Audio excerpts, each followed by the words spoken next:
Unicorn coach വർക്സിൻ്റെ അടുത്തൊരു എപ്പിസോഡിലേക്ക് ഏവർക്കും സ്വാഗതം. ഈ ഒരു പർട്ടിക്കുലർ വീഡിയോയിൽ ഞാൻ ഇത് പറയാനായിട്ട് ഉദ്ദേശിക്കുന്നത് എന്താണെന്ന് ചോദിച്ചാൽ, ഒത്തിരി ആൾക്കാർ എന്നെ വിളിക്കുകയും കൂടുതലായിട്ട് ഇതിൻ്റെ ഒരു സാധ്യതകൾ എങ്ങനെയാണ്, ഇല്ലെന്നുണ്ടെങ്കിൽ ഈ വണ്ടി ലോൺ കിട്ടുമോ, എന്തെങ്കിലും രീതിയിൽ പ്രവാസികൾക്ക് പ്രയോജനമുണ്ടോ, ആ രീതിയിലുള്ള ഒത്തിരി ഡൗട്ട്സുകൾ ആൾക്കാർ ചോദിക്കാറുണ്ട്. അപ്പം അതിനൊരു ക്ലാരിറ്റി എന്നുള്ള രീതിയിലാണ് ഞാൻ ഈ വീഡിയോ പ്രത്യേകമായി ഞാൻ ചെയ്യുന്നത്. കൂടാതെ പഴയ വീഡിയോയുടെ ഡിസ്ക്രിപ്ഷനും കാര്യങ്ങളും ഞാൻ താഴെ കൊടുക്കുന്നുണ്ട്, അത് നിങ്ങൾക്ക് കാണാൻ പറ്റും. അതിൽ കൂടുതലായിട്ട് ഈ ഒരു പെർട്ടിക്കുലർ വണ്ടിയിൽ 1-2 ഫീച്ചേഴ്സ് കൂടെ നമ്മൾ ആഡ് ചെയ്തിട്ടുണ്ട്. അതിന് വേണ്ടിയുള്ള കാര്യങ്ങൾ ഞാൻ കൂടുതലായിട്ട് എക്സ്പ്ലെയിൻ ചെയ്യുകയും ചെയ്യും. ആദ്യത്തെ ഒരു മെയിൻ പ്രശ്നം എന്താണെന്ന് ചോദിച്ചു കഴിഞ്ഞാൽ, ഫുഡ് ട്രക്ക് ബിസിനസ് എന്താണ് എന്നുള്ളതാണ് ഒരു ക്വസ്റ്റ്യൻ. ഫുഡ് ട്രക്ക് ബിസിനസ് എന്താണെന്ന് ചോദിച്ചാൽ, നമ്മൾ മലിനീകരണങ്ങളൊന്നുമില്ലാതെ വെള്ളത്തിൻ്റെ സംവിധാനവും വേസ്റ്റിൻ്റെ സംവിധാനവും ഒക്കെ നമ്മൾ പബ്ലിക്കിലേക്ക് ഒരു ബുദ്ധിമുട്ടുണ്ടാകാത്ത രീതിയിൽ ചെയ്ത് എടുക്കുന്ന ഒരു വണ്ടിയാണ് ഫുഡ് ട്രക്ക് എന്ന് പറയുന്നത്. ഫുഡ് ട്രക്ക് എന്ന് പറയുന്നത് നമ്മുടെ കേരളത്തിലെ ഒരു പുതിയ സംരംഭമാണെങ്കിൽ പോലും മറ്റുള്ള രാജ്യങ്ങളിൽ ഫുഡ് ട്രക്ക് ബിസിനസ് ഒരു വലിയ ടൂറിസത്തെ അട്രാക്റ്റ് ചെയ്യുന്ന ഒരു വലിയൊരു ബിസിനസ്സാണിത്.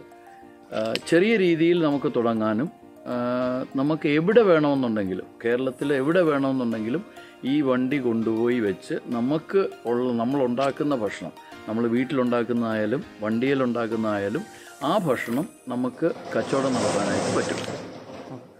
ഈ ആദ്യത്തെ സംശയം എന്താണെന്ന് ചോദിച്ചു കഴിഞ്ഞാൽ, ഈ ബിസിനസ് ലീഗലാണ് ഇല്ല എന്നുണ്ടെങ്കിൽ ഈ ബിസിനസ്സിന് എന്തൊക്കെയാണ് ലൈസൻസ് ആവശ്യമായിട്ടുള്ളത്. ഈ ഒരു ബിസിനസ് എന്ന് പറയുന്നത് 100% ലീഗൽ ബിസിനസ്സാണ്. ഈ 100% ലീഗൽ എന്ന് പറയുന്നതന്നെ ആൾക്കാരുടെ നെക്സ്റ്റ് ഡൗട്ട്, എന്തൊക്കെ ലൈസൻസാണ് ഇതിനാവശ്യമുള്ളത്. നമുക്ക് വണ്ടി ഓടിച്ചുകൊണ്ട് പോകാനായിട്ട് RTOയുടെ ലൈസൻസും കൂടാതെ FSSAയുടെ ലൈസൻസുമാണ് ഇതിനായിട്ട് മെയിനായിട്ട് ലൈസൻസ് വേണ്ടത്. RTOയുടെ ലൈസൻസ് പറയുമ്പോൾ പ്രത്യേകമായിട്ട് നമ്മൾ പുതിയൊരു വണ്ടി എടുത്ത്, അതും ചേസസ് ആയിട്ടുള്ളൊരു വണ്ടി എടുത്ത് ആ വണ്ടിയിൽ ബോഡി ബിൽഡ് ചെയ്ത് RTO ഓഫീസിൽ കൊണ്ടു ചെന്ന് കഴിയുന്ന മൊബൈൽ ക്യാൻറ്റീൻ എന്നുള്ള കാറ്റഗറിയിൽ, നമ്മുടെ കാറ്റഗറി ഇറ്റ്സെൽഫ് മൊബൈൽ ക്യാൻറ്റീൻ എന്നുള്ളതായിരിക്കും. മൊബൈൽ ക്യാൻറ്റീൻ എന്നുള്ള കാറ്റഗറിയിൽ നമുക്ക് ഈ വണ്ടി രജിസ്റ്റർ ചെയ്യപ്പെടും. ആ രജിസ്റ്റർ ചെയ്യപ്പെടുന്ന കഴിഞ്ഞതിന് ശേഷം നമ്മൾ ആ RC ബുക്ക് അപ്ലോഡ് ചെയ്തുകൊണ്ട് മൊബൈൽ വെണ്ടർ എന്നുള്ള ഒരു കാറ്റഗറിയിൽ നമ്മൾ ലൈസൻസ് എടുക്കും. FSSAയുടെ ഫുഡ് സേഫ്റ്റിയുടെ അത് FSSAയുടെ ഒരു ലൈസൻസാണ് നമുക്ക് ആവശ്യമായിട്ടുള്ളത്. വേറെ ഒരു ലൈസൻസിൻ്റെ ആവശ്യമില്ല. പിന്നീട് ഒരു ചോദ്യം വരുന്നതെന്ന് പറഞ്ഞു കഴിഞ്ഞാൽ, നമ്മൾ കൊണ്ടു ചെന്നിടുന്ന സ്ഥലത്ത് നമ്മൾ എന്ത് ലൈസൻസ് എടുക്കണം? നമ്മുടെ പഞ്ചായത്തിൻ്റെ ലൈസൻസിൻ്റെ ആവശ്യമുണ്ടോ, അല്ലെങ്കിൽ കോർപ്പറേഷൻ്റെ ലൈസൻസിൻ്റെ ആവശ്യമുണ്ടോ? അങ്ങനെയുള്ള ചോദ്യമാണ് പിന്നീട് വരുന്നത്. അതിലും നമുക്ക് ലൈസൻസിൻ്റെ യാതൊരുവിധ ആക്ഷനും നമുക്ക് ആവശ്യമില്ല. നമുക്ക് ഒരു NOC എടുക്കാം, നോ ഒബ്ജെക്ഷൻ സർട്ടിഫിക്കറ്റ് എന്ന് പറഞ്ഞാൽ, നമ്മളൊരു ട്രാഫിക് ബ്ലോക്ക് ഉണ്ടാക്കാതെ ഒരു ഇത്ര മണി മുതൽ ഇത്ര മണി വരെ നമ്മൾ സെല്ല് ചെയ്യാനായിട്ട് ഉദ്ദേശിക്കുന്ന ഈ ഒരു പെർട്ടിക്കുലർ പോയിന്റിൽ എന്നുള്ള രീതിയിൽ നമ്മളൊരു ലെറ്റർ നമ്മുടെ പഞ്ചായത്തിലോ കോർപ്പറേഷനിലോ മുനിസിപ്പാലിറ്റിയിലോ കൊടുക്കുകയാണെന്നുണ്ടെങ്കിൽ അവരവിടെ അത് നടത്താനായിട്ടുള്ളൊരു നോ ഒബ്ജെക്ഷൻ സർട്ടിഫിക്കറ്റ് നമുക്ക് തരാറുണ്ട്. അപ്പം അതുപയോഗിച്ച് ഇപ്പോൾ നമ്മൾ സ്ഥലം PWDയുടെ ആണെന്നുണ്ടെങ്കിൽ PWDയുടെ എടുക്കാം, ഇല്ല പഞ്ചായത്തിൻ്റെ ആണെങ്കിൽ പഞ്ചായത്ത്, കോർപ്പറേഷൻ്റെ ആണെങ്കിൽ കോർപ്പറേഷൻ്റെ ആ ഒരു നോ ഒബ്ജെക്ഷൻ സർട്ടിഫിക്കറ്റ് മാത്രമേ എടുക്കാൻ നമുക്ക് ആവശ്യമുള്ളൂ. പിന്നീട് വരുന്ന ഒരു ഡൗട്ട് എന്താണെന്ന് ചോദിച്ചു കഴിഞ്ഞാൽ, നമുക്കിതിനകത്ത് ലോൺ കിട്ടുമോ, ലോണ് നമുക്ക് എത്രമാത്രം കിട്ടും, ഇതിൻ്റെ വില എന്താണ്, ഈ ഒരു വണ്ടിക്ക് എത്രമാത്രം കോസ്റ്റ് വരുന്നുണ്ട്, ഇതൊക്കെയാണ് അടുത്തൊരു കോമൺ ആയിട്ട് വരുന്ന ഒരു ഡൗട്ട്. അതിൻ്റെ ഇതെന്താണെന്ന് പറയാമെന്ന് ചോദിച്ചാൽ, നമുക്ക് ലോൺ ഈസി ആയിട്ട് നമുക്ക് കിട്ടും. വണ്ടിക്ക് കിട്ടുന്ന ലോൺ എന്ന് പറയുമ്പോൾ വണ്ടിയുടെ വിലയുടെ ഏകദേശം 80% ലോൺ കിട്ടുന്നത്. നമുക്ക് 5 ലക്ഷം രൂപയോളം ഏകദേശം വണ്ടിക്ക് വില വരും. അതിൽ അപ്രോക്സിമേറ്റ്ലി ഒരു 4,20,000 രൂപയോളം വണ്ടിക്ക് നമുക്ക് ലോൺ കിട്ടും. ബോഡി ചെയ്യാനായിട്ട് ആരും നമുക്ക് ലോൺ നമുക്ക് കിട്ടത്തില്ല. ബോഡിയോ അല്ലെങ്കിൽ ഇതിനകത്തെ എക്യുപ്മെന്റുകളോ ഇതിനായിട്ട് ലോൺ നമുക്ക് കിട്ടത്തില്ല. അപ്പോൾ നമുക്ക് എന്താ ചെയ്യാൻ പറ്റുന്ന ഒരു കാര്യം എന്താണെന്ന് ചോദിച്ചാൽ, നമുക്ക് ബാങ്കിനെ സമീപിക്കുകയും പ്രധാനമന്ത്രി യോജന ഇതായിട്ടുള്ള 2-3 ലോണുകൾ അവൈലബിൾ ആണ്. ആ ലോണൊക്കെ നമുക്ക് കിട്ടും. അപ് ടു 5 lakhs 6 lakhs വരെയൊക്കെ ആ ലോൺ നമുക്ക് കിട്ടാനായിട്ടുള്ള ചാൻസസ് ഉണ്ട്. അത് നിങ്ങൾ നിങ്ങളുടേതായിട്ടുള്ള ബാങ്കുകളിൽ നിങ്ങൾ ഏത് ബാങ്കുമായിട്ടാണോ ഡീൽ ചെയ്യുന്നത് ആ ബാങ്കിൽ സമീപിക്കുകയും അതിൽ നിന്ന് നിങ്ങൾക്ക് ലോൺ എടുക്കാൻ പറ്റും. പിന്നീട് ഒരു ഇതുള്ളതെന്ന് പറഞ്ഞാൽ പ്രവാസികൾക്കുള്ള ലോൺ. പ്രവാസികളുടെ ലോണ് 10 ലക്ഷം രൂപ വരെയുള്ള ലോണ് വളരെ ഈസി ആയിട്ട് നമുക്ക് കിട്ടാൻ ചാൻസ് ഉണ്ട്. അത് പ്രവാസി സംഘടനയുമായിട്ട് ബന്ധപ്പെട്ട് അതിൽ നിന്ന് ലോൺ എടുക്കാൻ പറ്റും. അല്ലാതെ സ്ട്രെയിറ്റ് ആയിട്ട് ഇങ്ങനെ ഒരു ഫുഡ് ട്രക്ക് ബിസിനസ് ആണെന്ന് പറഞ്ഞ് ചെന്ന് കഴിഞ്ഞാൽ നോർമൽ കേസിൽ നമുക്ക് ലോൺ കിട്ടാനായിട്ട് ബുദ്ധിമുട്ടുണ്ട്. വേറൊരു സംശയം പിന്നീട് വരുന്നത് എന്താണെന്ന് ചോദിച്ചു കഴിഞ്ഞാൽ, എന്തുകൊണ്ടാണ് ജനറേറ്റർ ഇതിൻ്റെ പവർ സിസ്റ്റത്തിലേക്ക് യൂസ് ചെയ്യാത്തത്? നിങ്ങൾ എന്തുകൊണ്ടാണ് UPS-ഉം സോളാർ സിസ്റ്റത്തിലേക്ക് നിങ്ങൾ യൂസ് ചെയ്യാനായിട്ടുള്ള കാരണം? അതിനെനിക്ക് പറയാനുള്ള കാരണം എന്ന് പറഞ്ഞാൽ ഇന്നത്തെ സിറ്റുവേഷൻ വെച്ച് നോക്കിക്കഴിഞ്ഞാൽ ഇന്ന് തന്നെ 115 രൂപയാണ് 1 ലിറ്റർ പെട്രോളിൻ്റെ കോസ്റ്റ് വരുന്നത്. നമ്മളൊരു ജനറേറ്റർ ഉണ്ടാക്കുകയാണെന്നുണ്ടെങ്കിൽ ജനറേറ്റർ വെച്ച് 5 മണിക്കൂറെങ്കിലും നമുക്ക് ബാക്കപ്പ് വേണമെങ്കിൽ ഏകദേശം 600 rupees നമുക്ക് ഒരു ദിവസത്തെ കോസ്റ്റ് നമുക്ക് വരികയാണ്. ആ കോസ്റ്റ് അവോയ്ഡ് ചെയ്യാൻ വേണ്ടിയാണ് നമ്മൾ ആ ഒരു സിസ്റ്റത്തിലേക്ക് പോകുന്നത്. പിന്നീട് എമിഷൻ, നമ്മൾ 100% ഒരു എക്കോ ഫ്രണ്ട്ലി ആയിട്ടാണ് നമ്മൾ ഈ വണ്ടി ഡിസൈൻ ചെയ്തേക്കുന്നത്. പ്രത്യേകിച്ച് നമ്മൾ മലിനീകരണമൊന്നും ചെയ്യുന്നില്ല. അത് കംപ്ലീറ്റ് ആയിട്ട് നമ്മൾ ഈവൻ വെള്ളം പോലും ഒക്കെയുള്ള ഒരു ഇതിലാണ് ഞങ്ങൾ അത് യൂസ് ചെയ്യാത്തത്. അതിനേക്കാട്ടിലൊക്കെ ഉപരിയായിട്ട് ഈ റണ്ണിങ് കോസ്റ്റ്, മന്ത്ലി ഉള്ള റണ്ണിങ് കോസ്റ്റ് കുറയ്ക്കുക എന്നുള്ള ഒരു ബേസിക് ഉദ്ദേശമാണ് അതിൻ്റെ പിന്നിലുള്ളത്. അടുത്തൊരു ഡൗട്ട് എന്താണെന്ന് ചോദിച്ചു കഴിഞ്ഞാൽ, എന്തുകൊണ്ടാണ് നിങ്ങൾ ഈ വണ്ടി സെലക്ട് ചെയ്തേക്കുന്നത്? ഈ വണ്ടിയിൽ നമുക്ക് കംപ്ലീറ്റ് ആയിട്ട് ചെയ്യാനായിട്ട് എത്ര രൂപയുടെ കോസ്റ്റ് വരും? അതാണ് ഈ വണ്ടിയെ പറ്റി ഇത് പറയാനുള്ളതെന്ന് പറഞ്ഞാൽ, ഈ വണ്ടിയും ടാറ്റ എയ്സും ഇത് രണ്ടും ഒരേ കോസ്റ്റാണ് നമ്മുടെ വണ്ടിയുടെ കോസ്റ്റ് വരുമ്പോൾ.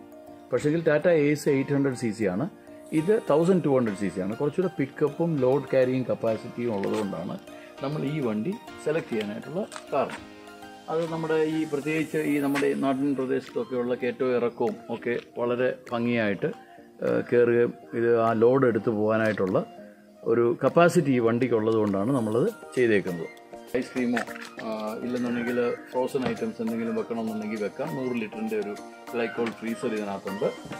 ഇതിങ്ങനെ 3 സ്റ്റൗ, ഇതിനകത്തൊരു ഡീപ് ഫ്രയർ ഉണ്ട്, 3 സ്റ്റൗ ഉണ്ട്, വാഷ് ബേസിനുണ്ട്, കംപ്ലീറ്റ് ആയിട്ടൊരു ടേബിളുണ്ട്, സോളാർ ഓപ്പറേറ്റഡ് ആയിട്ടുള്ള ഒരു UPS സിസ്റ്റം. അതുകൂടാതെ തന്നെ ഇത് നമ്മൾ മഴ നനയാതിരിക്കാൻ വേണ്ടി നമ്മൾ വെളിയിലേക്ക് എക്സ്റ്റെൻഡ് ചെയ്യുന്ന ഓണിങ്സ്, പിന്നീട് അതിൻ്റെ മുകളിലൊരു ബോർഡ്, ഈ കാര്യങ്ങളെല്ലാം തന്നെ ഇതിനകത്ത് ഉണ്ട്.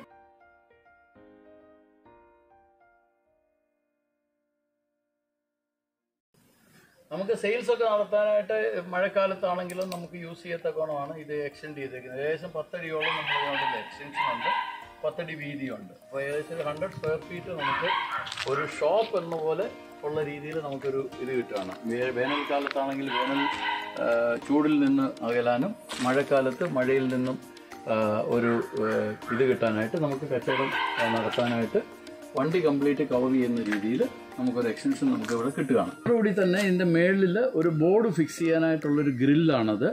അത് നമ്മുടെ ബോർഡ് ഡിസ്പ്ലേ ചെയ്യാനും അത് നമ്മൾ വണ്ടി ഓടുന്ന സമയത്ത് അത് കംപ്ലീറ്റ് ആയിട്ട് ഇതിൻ്റെ മേളിൽ, റൂഫിൻ്റെ മേളിൽ റെസ്റ്റ് ചെയ്യുകയും ചെയ്യും. ഈ വണ്ടിയുടെ വില ഇന്നത്തെ സിറ്റുവേഷനിൽ 5,94,000 രൂപയോളമാണ് ഇതിനകത്ത് വില വരുന്നത്. എന്തൊക്കെയോ ചെറിയ ഡിസ്കൗണ്ടൊക്കെ നമുക്ക് കിട്ടുന്നുണ്ട് ഇപ്പം. അതുകൂടാതെ ഇതിൽ ചെയ്യാനായിട്ട് വണ്ടിയുടെ ബോഡി, അതിനകത്തെ സ്റ്റീൽ കവറിങ്, അതിൻ്റെ എക്യുപ്മെൻറ്റ് എല്ലാം കൂടെ ഏകദേശം 5.5 ലക്ഷം രൂപ മുതൽ 7 ലക്ഷം രൂപ വരെ ചിലവാക്കുന്നുണ്ട്. അത് ഓരോരുത്തരുടെയും റിക്വയർമെൻറ്റും എന്തൊക്കെ ഐറ്റംസ് അതിനകത്ത് കയറ്റണം, എന്തൊക്കെ ഐറ്റംസ് അതിനകത്ത് ചെയ്യണം എന്നൊക്കെയുള്ള ഇത് വെച്ചിട്ടാണ് അതിൻ്റെ കോസ്റ്റ് വരുന്നത്. അത് ഓരോ വണ്ടിക്കും നമ്മൾ എസ്റ്റിമേറ്റ് കൊടുത്ത് അതിൻ്റെ ഡ്യൂറേഷൻ, ടൈം ഇത്ര ദിവസം ഡ്യൂറേഷൻ എടുക്കുമെന്നും അതിനുള്ള ക്ലിയർ ആയിട്ടുള്ള പിക്ചർ കൊടുത്തിട്ടാണ് നമ്മൾ വർക്ക് സ്റ്റാർട്ട് ചെയ്യുന്നത്.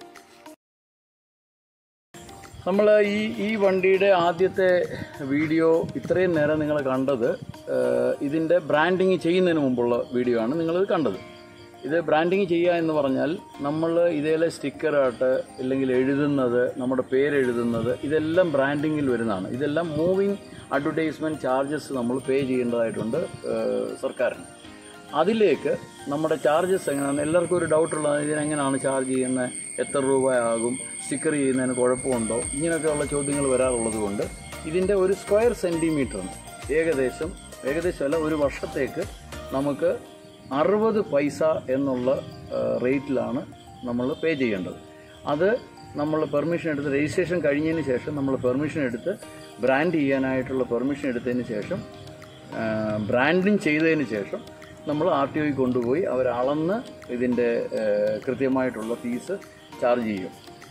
ഏകദേശം ഈ ഒരു വണ്ടി എന്ന് പറഞ്ഞാൽ കംപ്ലീറ്റ് ബ്രാൻഡ് ചെയ്തിട്ടുള്ളൊരു വണ്ടിയാണ്.